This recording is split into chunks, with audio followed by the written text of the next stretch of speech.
Good day, everyone, and thank you for joining us today for the SAM.gov Entity Validation Stakeholder Forum. My name is Catherine Rollins. I'm the lead program manager for SAM.gov, and today I wanted to walk us through very specifically the entity validation portion of the Get UEI and entity registration process within SAM.gov. As part of that conversation, I'm hoping to cover around the concepts of what is entity validation, how does any entity validation work in SAM. I'm actually going to give a live demo from our test site of the entity validation process. Then I would like to come back to slides and cover what happens after I submit the documents, what happens after entity validation. So once the changes have either been applied and we found your entity, or you were able to find it initially, but again, we've been able to verify the entity, what happens next, and then frequently asked questions about validation and where to get help. So to kick things off on the first topic of what is entity validation, what does this mean?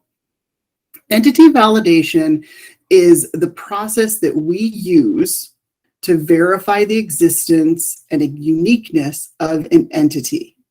The reason we do this in the federal awards ecosystem is to prevent improper payments, procurement fraud, and help ensure the integrity of government contracts and grant processes. The federal award ecosystem represents trillions of dollars in taxpayer funds each year, so it's integral that we do this and we do it correctly. The verification for this entity validation is done by the Entity Validation Service, which is an independent group.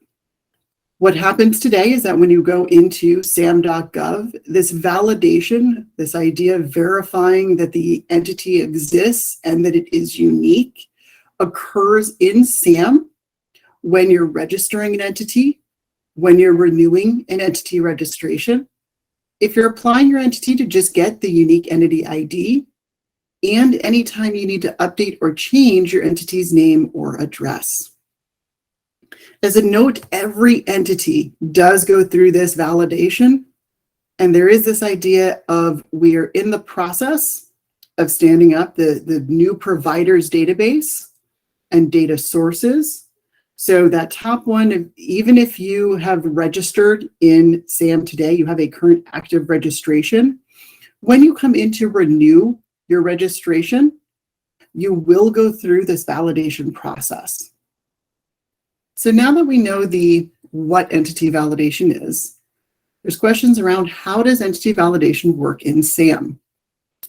This is a high-level overview of the steps, and whether you are a current active registrant, you are an entity that is just trying to get a UEI, that unique entity identifier.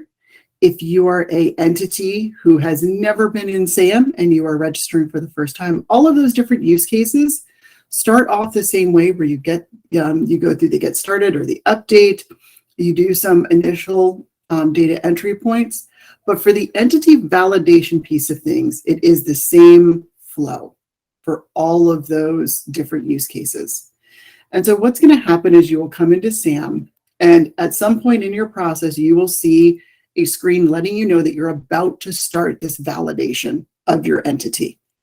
And it'll have some help text around documentation and things to expect in this process. The second thing you're going to note is that then it's going to ask you for your entity information. And this is where we're looking for that current correct entity information for the entity you are trying to register or get the UEI for. Next up, you're going to see we are searching millions of records. This is us searching that database that I talked about earlier. After this, if something comes back and we do have your entity in there, or even if we don't, we will be asking you for your incorporation information. Now, this could either be your start date and your state of incorporation.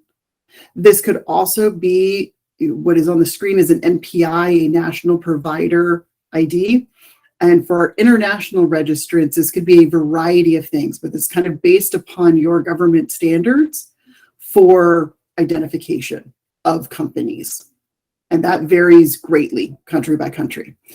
So this enter incorporation information, again, it could be that, international registrants, a variety of items. For domestic entities, it is generally going to be your state of incorporation and your start date. On step 5 is where you're going to get to review the entity details. This is where, again, we're going to be pulling back information from our database, seeing if we have the current and correct information in there. In some cases we do, in which case you can just say, yes, this is my entity, everything's good. And you slide down to step 11 there, where you continue through the validation process. If for some reason our database either doesn't have the entity at all or just does not have the correct current information, what we are going to ask is to make sure that we update that information with the correct stuff. And so that's where step 7 starts to come in.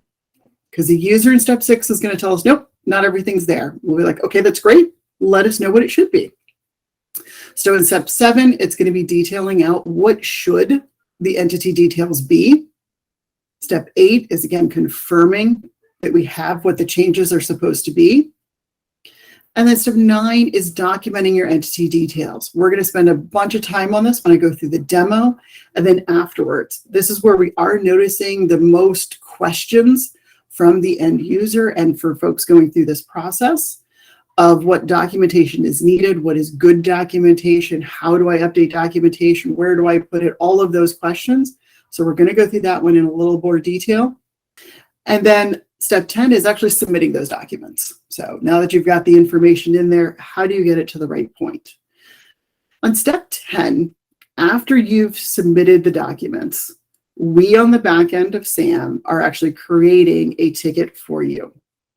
At that point in time, the EVS agent will receive your documents, and they are the ones responsible for conducting a review of the information to update or add the entity to the database.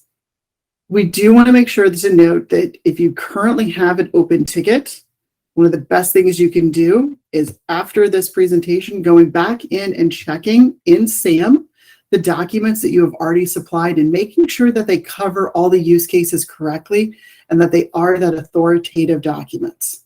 So again, a lot more details there to hopefully help you guys out. I will say that right now, in resolving new incidences with that correct documentation, we are currently around a 7 calendar day resolving period. So from the time that the ticket comes in, again, if it's got that correct documentation, we're able to resolve it within 7 calendar days. The ones that we're seeing kind of more questions around are the ones that don't have the right documentation or partial documentation, all those other fun questions that go back and forth. And that's where, yes, folks are seeing delays then in the resolution, because again, we can't move forward until we do have that verification of the entity as it properly should be and the uniqueness of the entity. So at this point in time, I do want to switch over and do a live demo. And I'm actually going to. So you will notice actually that I am on a test site for SAM.gov. It's alpha.sam.gov. The information that you're going to see here is all test data. The UEI is on here, everything else. It is all test information. But this is what you'll be able to start experiencing in production. So do you want to show this workflow? So in this instance, what I've done is I have shown that when you first go to SAM, up in the top right-hand corner, there is a selector for sign in. After you sign in, you are taken to your workspace, which I'm showing here. This will allow you, if you are currently have an active registration or you are working on an update already, you'll be able to see those items right away from your workspace and get to them quickly.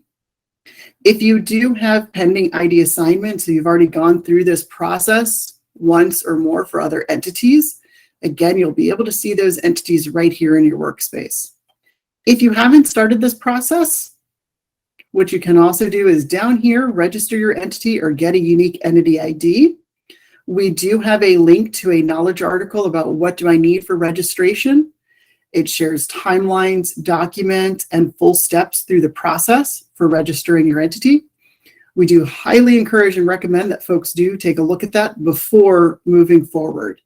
It will save time to make sure that you understand the process and what's going to be asked of you upcoming in advance. Once you are ready, you can select Get Started. Again, there is the idea that if you are renewing or updating an entity, so if your entity is already in SAM, if there's already a registration for that entity, you're going to want to make sure that you're going through that renew update rather than trying to do Get Started, which is for brand new entities. So in this case, I am going to select Get Started. From here, the first question is going to be, what do I want to do? There are two different types of registrations. The first purpose of registration is registration for financial assistance awards only. If your entity is applying for federal assistance awards only, you will want to select this top option. If you're actually registering for all awards, then you'll want to select this second option. If you are in the position that you only need a unique entity ID and not a full registration, then it is this third option. Do recognize that these processes are different and the help for these are different. So if you think, again, you're going to need to register for all awards, or if you need to register for just financial assistance awards, you will want to make sure you're selecting from the top two here. This third option, again, is not a full registration. It is only for the unique entity ID. So it's just to get that alphanumeric identifier. Generally, this is used if someone is just doing reporting on subawards or subcontracts or sub-grants, but they're not the prime. But you will want to check to make sure that you're doing this. Again, there's additional help to make sure if you don't know which one you should be applying for or which one you need. There is a link here as well to a knowledge article around the difference between UEI only and registration. And so if you're unsure, feel free to look at that as well. In case you missed it on the first round of the Workspace, there is an additional option here on what do I need for registration. This is a step-by-step guide, again, of that registration process. For any of our entities that are international, there is a requirement in the registration process for you to have a NCAGE code. If you do not already have this code, we would encourage that you go ahead and stop here, go to the NCAGE request, and go ahead and submit the request and start that process before you enter the registration process. Otherwise, you will get stopped later on. Once you have the information that you need and you're ready to start, you can go ahead and select. In this case, I'm going to select Register for All Awards. Come down and select Next.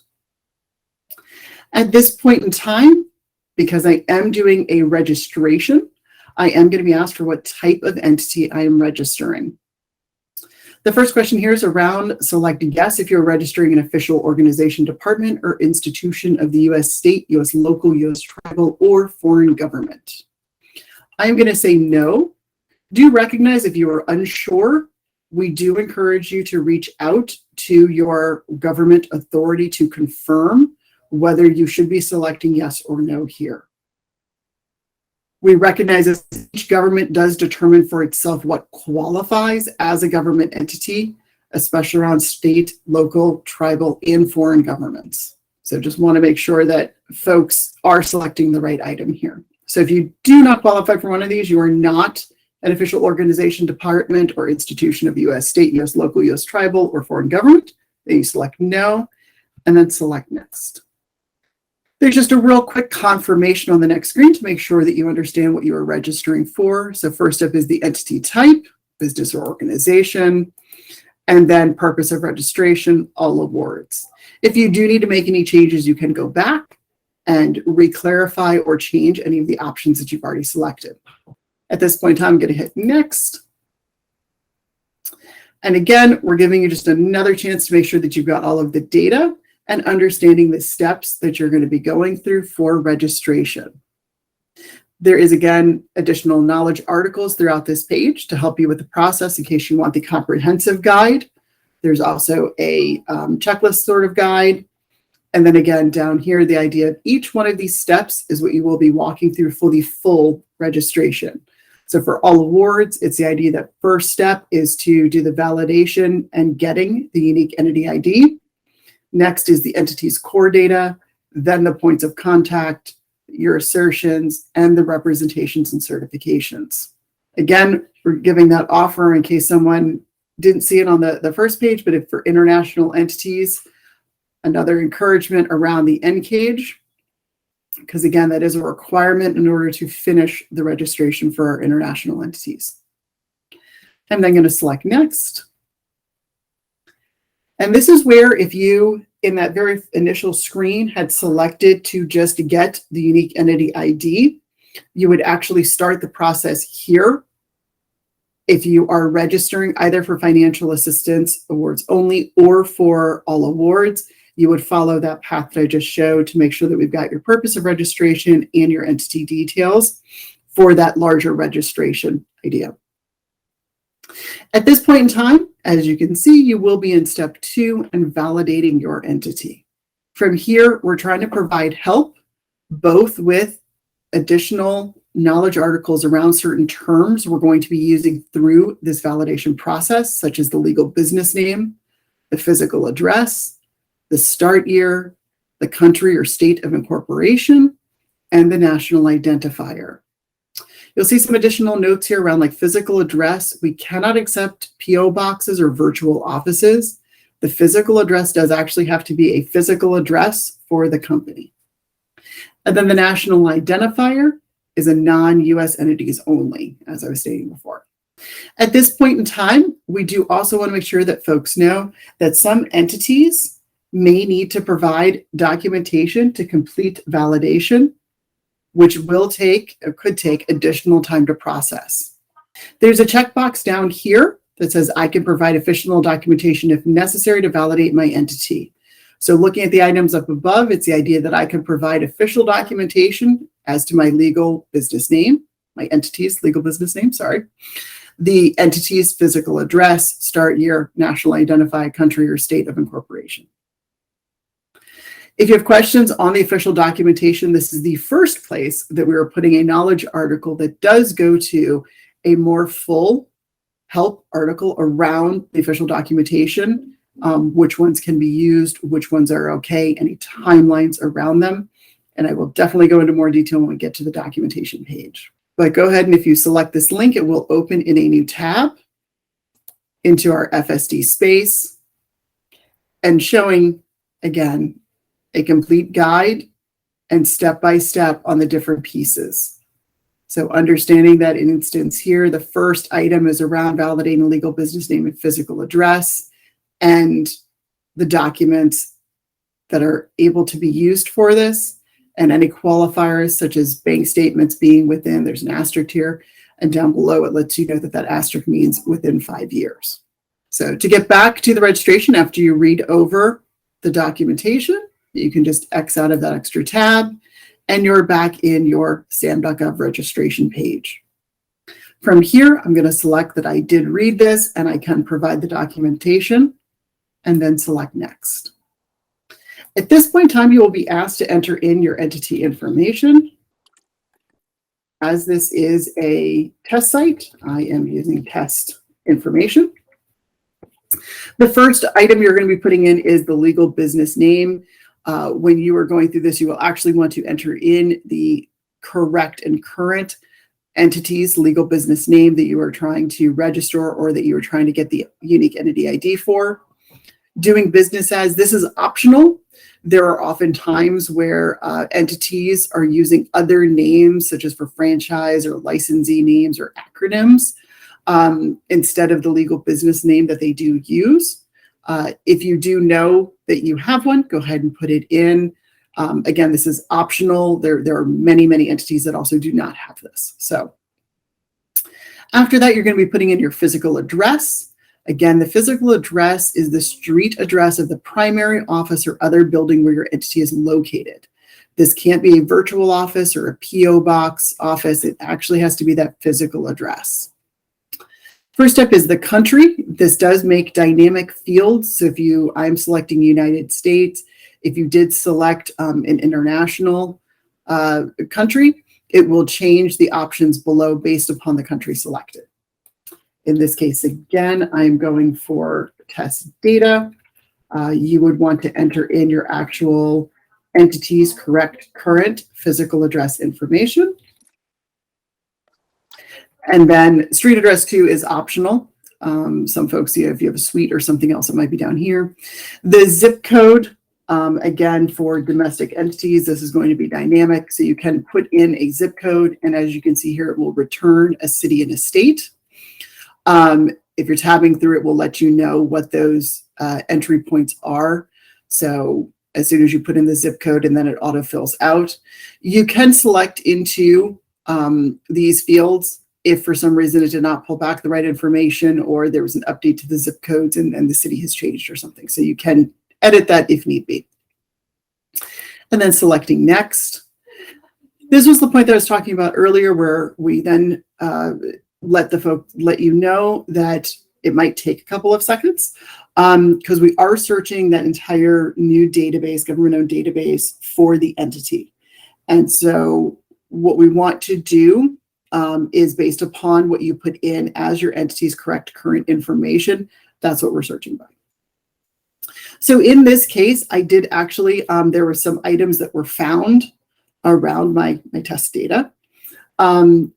If for some reason we do not have the entity already in our database, it is totally okay. What's going to happen is you will kind of follow on. There's a couple screens from now, and I'll let you know when you see that. But essentially, you would not see these screens where you're showing an entity or having to select something. In those cases, you would go directly to the documentation, because we're acknowledging we do not have an entity like that in our database. It's okay, just let us know the information about the entity. And as soon as we have that, we can put it into the database, no problems.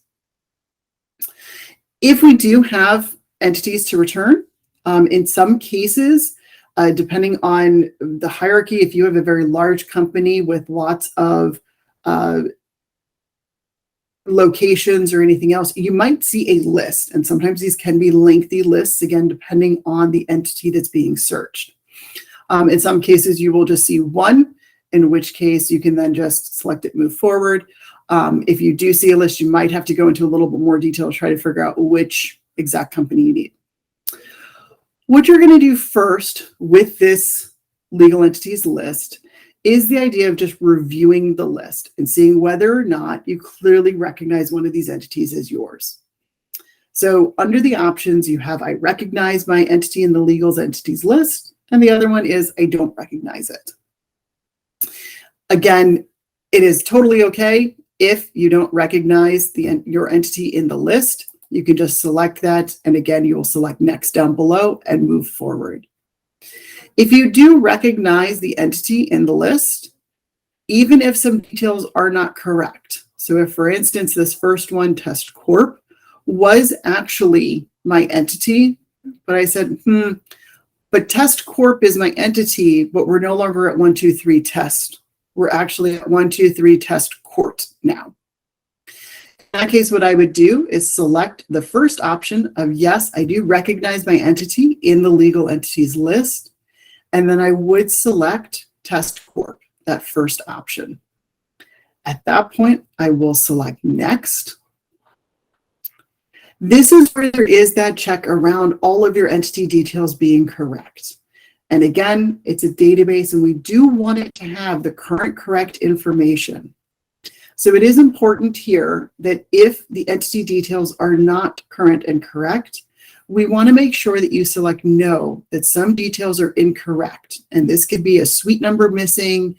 If your legal company name actually has INC for incorporated, we want to make sure that that does show up. That is part of the official name. If the address is old, like I used in the prior example, if it's actually 123 Test Corp instead, again, we want to make sure that we're getting it correct now. If it is all correct, you can say, yes, all details are correct, and then you'll be able to select next.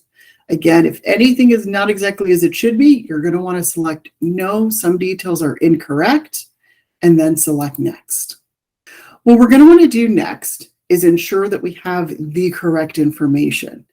And so we're going to be asking if you could let us know what isn't correct. So what needs to change? Is it that the legal business name was not correct? Is there actually a doing business as that we don't have in our system and you actually know about? We're going to want to make sure to capture it here. If it's the physical address, again, that idea of instead of 123 test, it's 123 test court. Right? In order to let us know what is changing, you can simply select next to the item that needs to be changed. In this case, I'm selecting the check next to the legal business name. And here I'm going to be changing it to test company. And then the doing business as, I'm going to say, nope, that should be blank. And the physical address, I'm going to update that as well.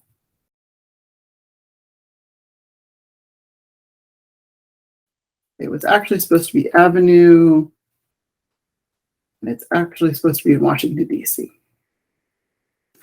After you have the information in of the changed details that you would like updated or corrected, you can then select Next.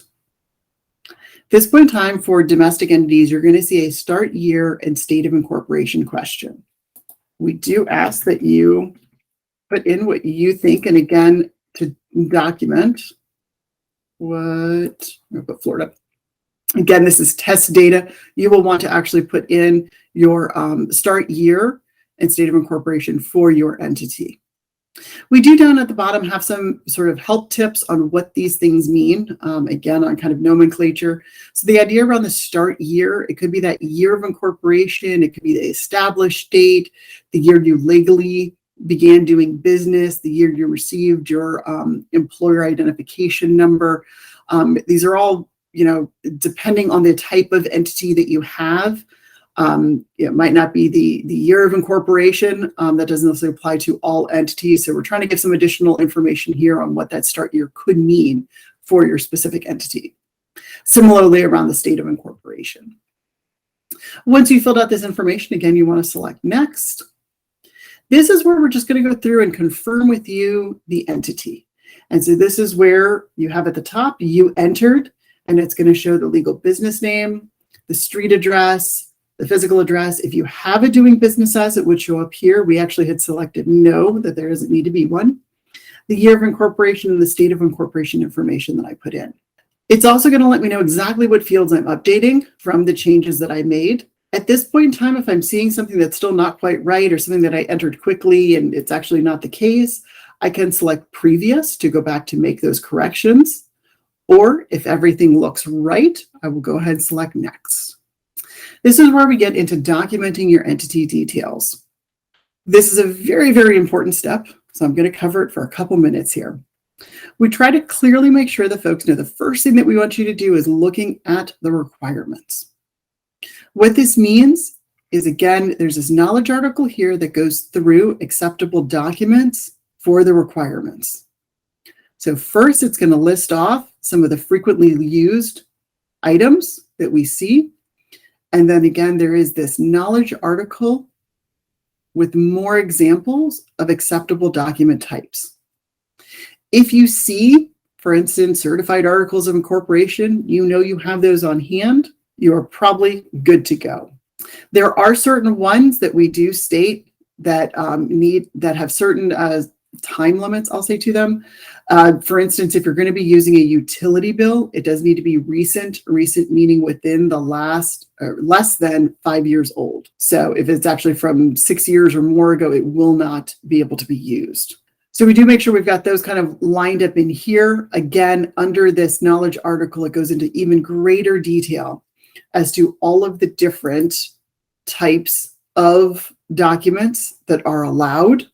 Once you have your items and you do know what you need under the acceptable documents, there again is this understanding of you are documenting, making sure that we're all speaking about the same thing, and then actually attaching your documents. Underneath here is where we're going to, again, link you to that official documents section, as well as the listing of what's changing.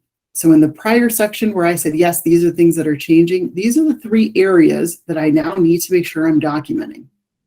Once I have my documents, I'm going to go ahead and select Add Document. I am then going to, under the select document type, I'm going to choose what document or type of document I am adding. So again, I'm uploading test stuff, but for purposes of the example, I am going to say articles of incorporation / organization. Next, I'm going to let the EVS agents know what specifically this is helping to verify. So in this case, my articles of incorporation, I will say that it A, shows the legal business name and the physical address in the same document as I am trying to validate. So I'm going to select that one.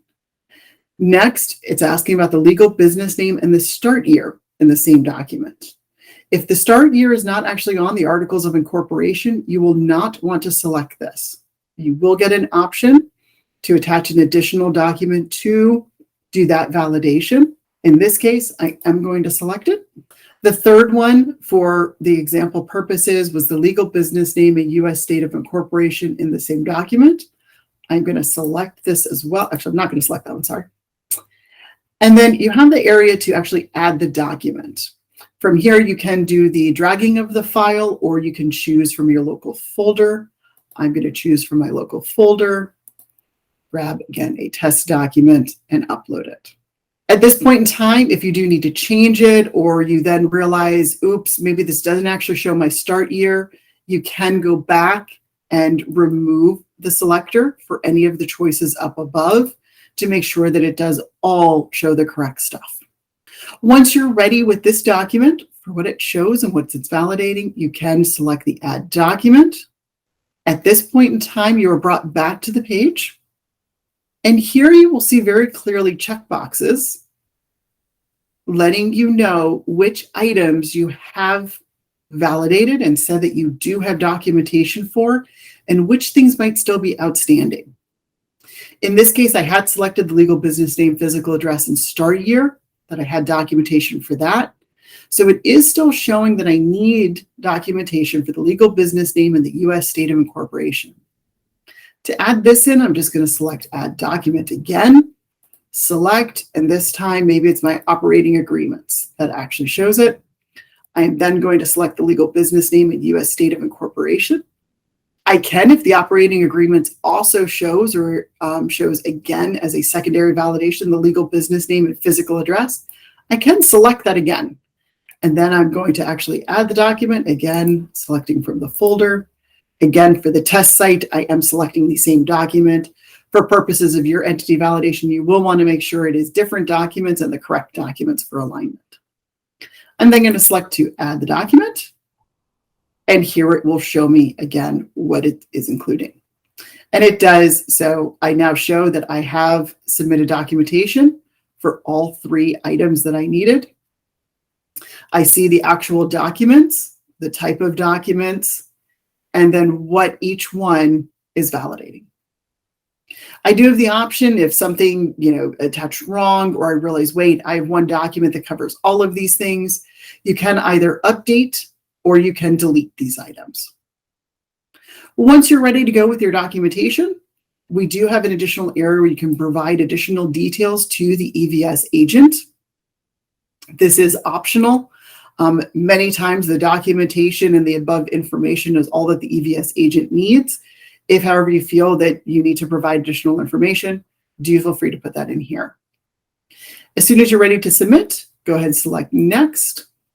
And from here, you will get your confirmation that the documentation was submitted to the EVS agent, and you do have a reference number. You will also receive an email from FSD.gov, which is the help desk, letting you know the status of your ticket and that it was received, and any additional points. From here, we do have the idea that we are going to start the review of your documentation, and we will contact the EVS agent. We'll reach out if questions or additional needs on the documentation. That contact will come through that same email from FSD.gov. So do make sure that you are checking the email that is on that FSD account for any additional follow-up or updates that are needed. We do again have a knowledge article here to learn more about what happens next. So the steps both of communication, additional documentation, or even once your ticket is resolved, how to take next steps. Next, I'm going to select the Go to Workspace, because at this point in time, I do need to wait until the EVS agent is able to review the documentation and my entity is updated or added to that EVS database. As soon as that happens, I will be able to proceed forward, but I do have to wait for that to happen first. So I'm going to select it, Go to Workspace. From your workspace, so once you sign in, you will see in the right-hand side or in the header menu, there is this Request, Notifications, Workspace, and Sign Out. If you are on a different page, you can always select your workspace from the top here and then come into your space. From here, I'm specifically in the Entity Workspace, and you can see I've got several items that are in the Pending ID Assignment, Draft Registration. From here, I do see FSD incidences. I can select on that FSD incident, and it will show me that incident number, the reference number that I was showing just a moment ago. I can also open this up. If you do have more than one incident for an entity, it will show those in a line. So again, you would select FSD incidents, and it could have more than one line here. Again, if you have more than one ticket open for that entity. You can select the plus sign to open or expand for the ticket that you are looking to review. And then from here, you can also select to view.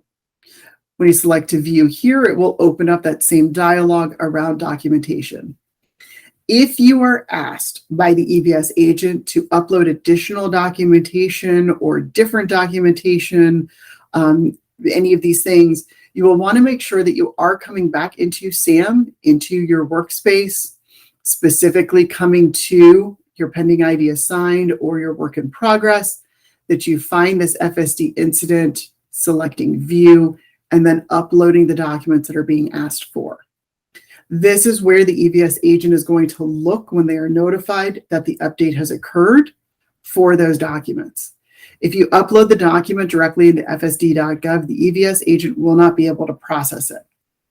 It is actually going to be deleted from FSD, and again, you're going to be asked to re-upload those documents over in SAM. So this is where you want to make sure you're going in to update any of that information. At this point in time, I'm going to go back over to the slide deck. So as I was saying, what happens after you submit the documents? So at this point in time, if you have questions about your entity validation incident, so again, you had that reference number, what you're going to want to do in these cases is sign into FSD.gov and add a comment to your validation incident. What this is going to do is focus the conversation between you, and it'll identify your entity, and it'll ensure the conversation is occurring with the EVS agent. The EVS agents are the ones and the only ones who are allowed to review that documentation and would be able to provide additional context or information on your ticket. And again, if they do ask you to attach anything new, you do want to make sure that you're going into SAM.gov and not attaching things into FSD. But again, when you go into FSD, you sign in. Up in the top header, you'll be able to select the My Incidences. When you go to the correct open incident, at the top section, you'll be able to, it says type your message here. You can just text enter what your question is or your inquiry. If you hit send, it will send out an email notification to the EVS agent on the ticket. I believe you will also get reference information that the ticket was updated with your question. On the documentation, one of the things that we have seen is folks submitting documentation that we cannot actually use. Unfortunately, this occurs in things like that bank statement or utility bill being more than 5 years old. We also see occasionally documents that are being submitted that don't actually match what the user is saying are the current and correct name and address for the entity. The reason that we're going to reject those documents is because, again, at the end of the day, we need to make sure that when the entity goes through the registration or gets that UEI, that it is validated for the current correct information and uniqueness. And so if the documentation is showing information that is different from what the user is stating it is, we now have a conflict and we're not sure which is the authoritative source. So we're going to go through that. And that is something that, again, the EVS agent may reach out through the FSD ticket. You might get an email for them saying, hey, this document you submitted, however, the legal business name is different from what you are actually saying it needs to be changed to. Do you have another document? That could be one of the use cases for you to be asked to go back into SAM.gov and upload additional documentation that shows that current correct legal business name. For our international entities, there's a note on here that if your documents are in a language other than English, please send in both the non-English language originals and a certified English translation. Again, this will speed things up and make sure that there are no confusion points or having to go back for translations or anything else. The second item is we do understand that some of the validation points is a scan or a photo of potentially an item, passports, other things. For those items, if you could please make sure that it doesn't obscure or cut off information for sole proprietors, like so cutting off your name. Also making sure that there's not low contrast or out of focus. If the EVS agent cannot read the text that is being copied or scanned, they can't use it as an acceptable document. There's another note on here, again, around that idea of the original application or typed document or screenshots of a form where you enter data on a website. So similar to even our validation process, if that initial data entry screen where you are typing in the legal business name and the physical address, if you copied that, took a screenshot of it, and then tried to tell a contracting officer or someone else, hey, this is my entity, they would come back and say no. Right? That's an initial submission to something that you entered the data. That is not the authoritative response. The authoritative response in SAM, for instance, is when we actually grant that unique entity ID to the entity. That means that it has passed all the checks. Similarly, if we have a screenshot of DUNS or even of SAM, again, those can't be used if it's a data entry form for a taxpayer ID or for other incorporations or anything else. If it's an application, we can't take the initial application. It does need to be that return, that authoritative source back saying, yes, here is actually your license. Here is actually your TIN ID. Here's your other piece of information. That's the piece that we're going to need. The last item on here is, again, around those PO boxes. This is something that we were seeing quite a bit at the beginning. We've tried to update all of our documentation and help around this just to help the users. But it is that idea of the physical address does need to be a physical address, not a PO box or a virtual office. It really needs to be that physical address. A word of caution around the ticketing process. I know, again, a lot of folks are calling into the FSD to try to get answers on their tickets. The general FSD agents can't address validation issues. There is a EVS provider. They are the agents that directly get the tickets that are submitted through SAM. They are the ones authorized to review those documents. When you go in and update the FSD ticket directly with a question, the EVS agents are the ones who get those notifications and again can respond. The general FSD will have the same insight that you do of your ticket is open and it's sitting with an EVS agent. So do make sure that you're checking your email for any updates that are coming back from the EVS agent or actions that might need to be taken. And again, if you do want to ask or let anything additional communication with the EVS provider, you can go into FSD under your ticket to post a question. If there's additional documentation needed, you are going to want to go into SAM.gov directly. If you do already have a ticket in process with us and you are waiting for a response, the items of what can you do now, the primary item is checking your documentation. So all the things that we just went through, going out to those knowledge articles and making sure that what you've submitted does do that validation. If you said your legal business name was ABC, the documentation shows the legal business name as ABC. If it doesn't, again, you could always go into SAM and include additional documentation that does have that validation of ABC. The second item is going to be monitoring your email. This, again, is how the EVS agents are going to communicate, is through that FSD ticket, and it will send out an email when they've got a question or request of a change. The next item is respond to messages about your incident promptly. You can respond directly to the email, or you can go into FSD.gov and respond that way underneath the ticket. We do ask if your registration renewal is upcoming to start early. This includes going to SAM, and again, we've got various places where we do have the knowledge articles around the documentation and the steps that are needed for renewal, for validation, for any of the updates that go on. We do ask that you go ahead and come to SAM.gov and start looking at that stuff early to make sure that you have everything on hand. There's no additional requirements that are going to kind of catch you at the end, essentially. So we want to make sure that we're helping folks through that process. And again, we've tried to update those documents and help as much as possible to help people out. And again, that idea of preparing the entity documents if needed. We do want to recognize that we know there's a lot of folks who are talking about our current EVS queue.